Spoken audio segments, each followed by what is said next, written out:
You touched on Medina as well, and the forming society that existed there, and just like to touch on, I guess, particularly Muslim organizations and also decision making, and I guess any organization that wants to really do something and exist in a way that isn't replicating the structures out there is going to look at decision making, is going to consider whether completely top down form of decision making is the way to go, which is often very simple, but can inhibit creativity, can stifle the soul, the more unconsciously that power is yielded, and the more rooted it is. I feel, we can also use power to give up power and to share it, and I'd be interested in hearing your thoughts on where Muslim organizations, it's a general question, but where Muslim organizations are around decision making. And my own explorations, I've come across different forms. There's often the term consensus is used when, it's often not a real consensus.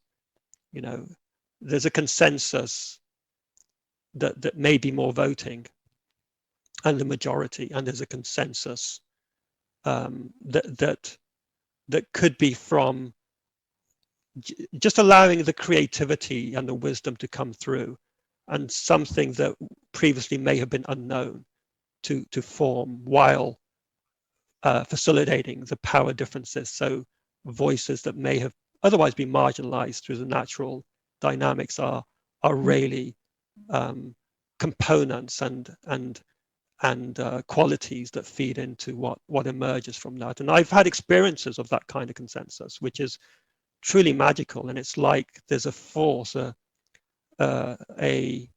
presence in the room that's bigger than any one person. And I love it. I mean, I guess we had a process in our group where suddenly we landed on an option that nobody was anticipating. And it's like, wow, and it felt right, for everyone. So I've had these sort of magical experiences that have really kind of shaped my sort of vision, and I guess my idealism in terms of what's possible if we let go of what we think should happen and let go of proposals, so we're truly kind of listening. And I guess I'm plugged in, with intentional community type paradigm and I would say anarchist organizations that are attempting to make decisions without hierarchy. Of course, there's always hierarchy. It's often unconscious, and just going back to the top-down leader, director, and so on model. And so, just speaking generally about Muslim organizations and attention to decision making and conscious decision making or unconscious decision making, and whether you'd like to say anything around where we are as a community or set of communities and decision making in our organizations. Yeah. Should I?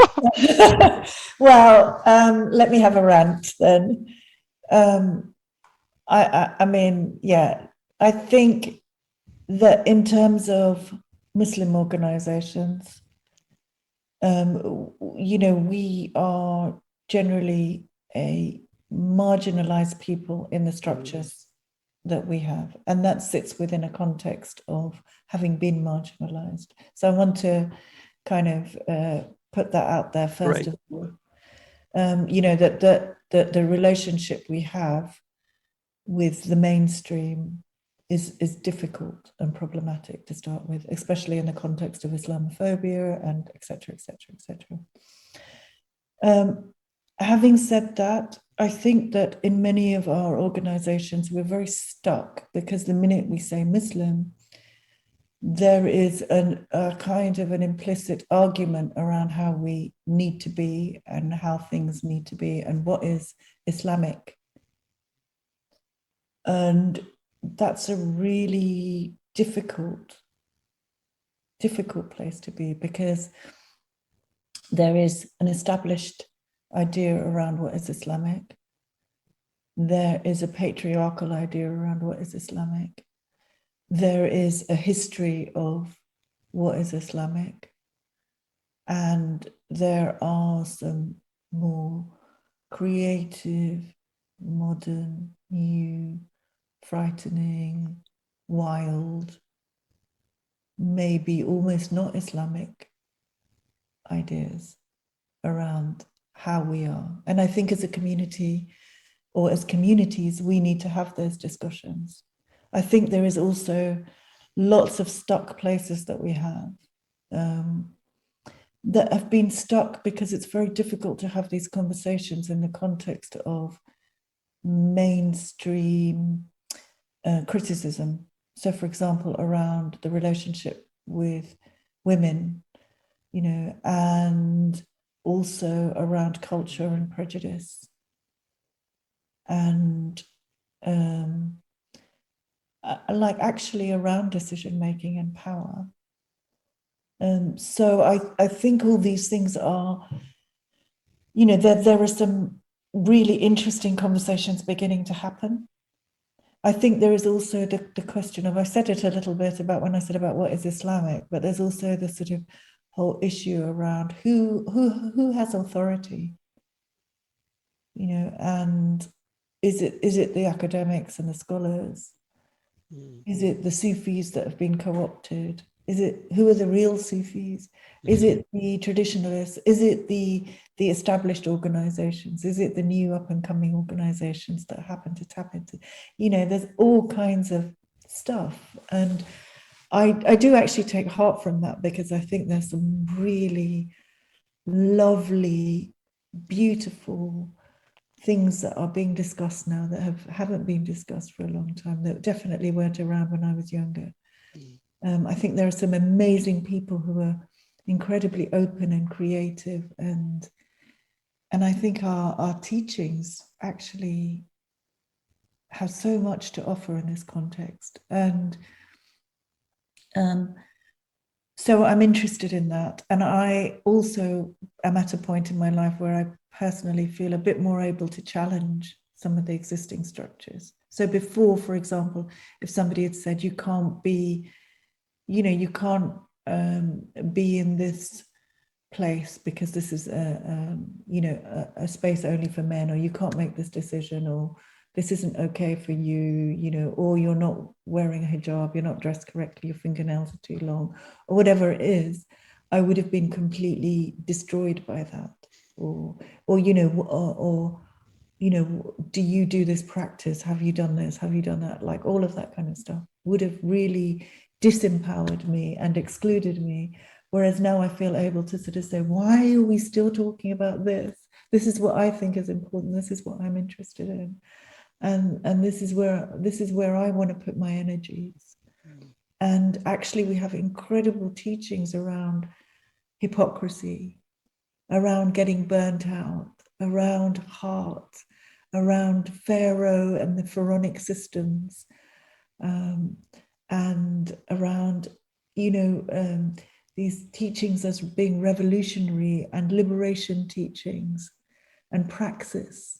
You know, like, will you say what you do not do? All of that kind of thing, which is so like amazing and uplifting, and gives you a sense of like, here are some timeless revealed teachings that are not just about you and your own conditioning, but that actually go deeper. And maybe there's a part of us that is also timeless and deeper, and that can hear that, and that is intuitive, and that can kind of like you said, that those moments that come from nowhere, that aren't what you'd thought about, that, you know, like as the Quran says, what, are you just going to follow what your fathers told you? In other words, are you going to just hold on to your established ways of thinking and your conditioning, or are you going to like open your heart out?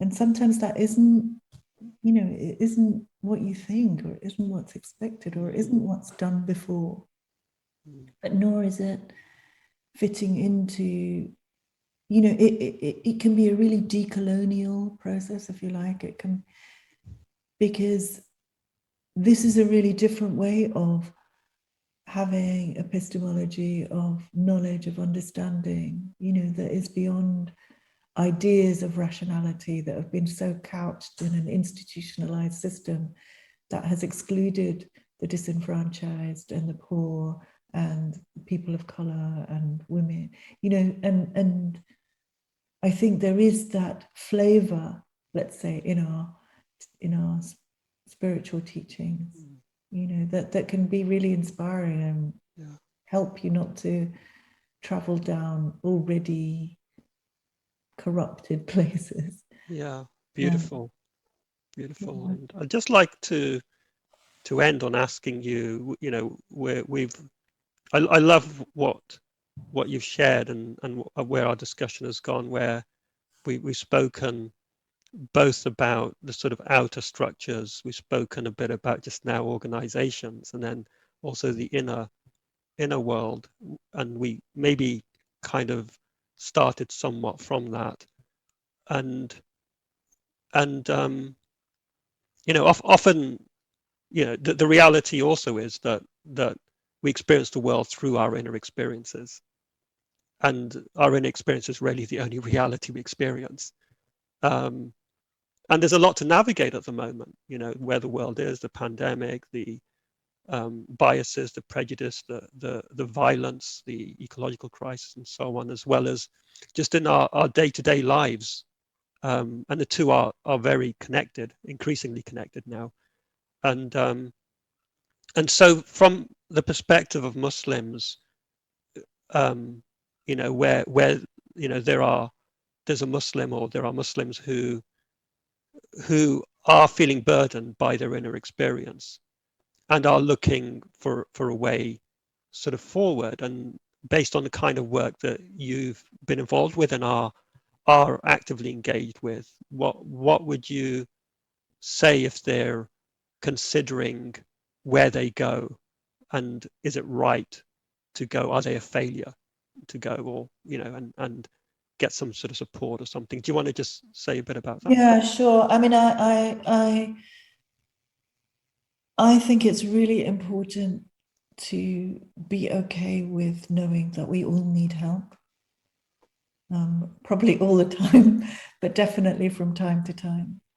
And, you know, I believe that if you find the right place for you, or the right person for you in terms of counseling, you can really get some support in a way that, you know, can move you in your life and pave the way for perhaps greater fulfillment, more activism, you know, whatever it is. And it distresses me that sometimes people wait a very long time because they are frightened, because they feel too vulnerable to speak to somebody, because they're worried about exposing themselves to somebody else, or even to their own selves, because they're worried about judgment, they're worried about confidentiality, and all those are genuine, real things. And I think that if you can really just take courage to take that step and find support, especially today in our very atomized and difficult world, it's really important. And find somebody who speaks to you and who you have a chemistry with. You know, the research sort of suggests that actually the model of counseling that you go for is not as important as the relationship that you form. So find somebody that you have a chemistry with. I am really absolutely dedicated to our model, because, having said that, because I think that different models have different implicit or explicit outcomes that they're looking for. And with ours, it's very much about understanding that there is a personal side to you, a political side to you, but foundational is a spiritual side to you, whether you're practicing or not, whether you're, religious or not, doesn't really matter. But there is an aspect of us which is profoundly connected to the absolute, to divine oneness, that has the capacity to just melt, that believes even whilst not believing, that hopes even when despairing. And having someone that is looking out for that for you is really special, So yeah, I mean, I would sort of say that, and I think this is, really important for people who are idealistic, who are activists, who are in this kind of process, because it's so easy for us to become burnt out, to be suicidal, actually, to get so disenchanted, to struggle with the relationships that are kind of forged in these passionate places, to lose friendships, to become very isolated and lonely, whilst finding community and gathering and bonding. And there's, so there's so many things. And yeah, so I really advocate that people do come forward, and also, just find any way that helps you, whatever that is, whatever that looks like, if it's not counseling, something else.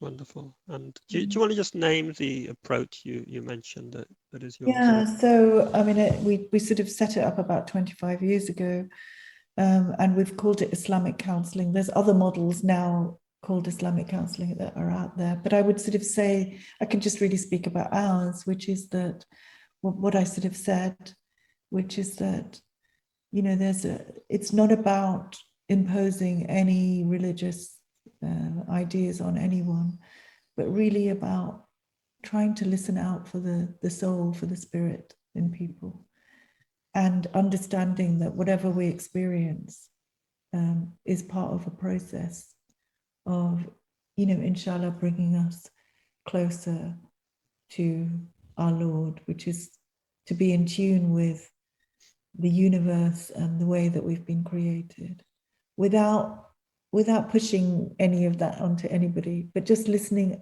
As therapists, we want to listen out for that, just as we listen out for feelings and emotions and social justice issues, also listening out for this, which I believe underpins the whole thing, that ocean of kind of oneness, of love, of justice, of truth, of meaning, of value, that we're kind of addicted to before we even start.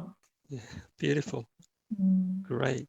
What a note to end on. And yeah, Sabnum, it's been a real pleasure. My heart feels really open, and was opening as you were speaking today, and really deep gratitude for your sharing to myself and to the viewers, to the audience, and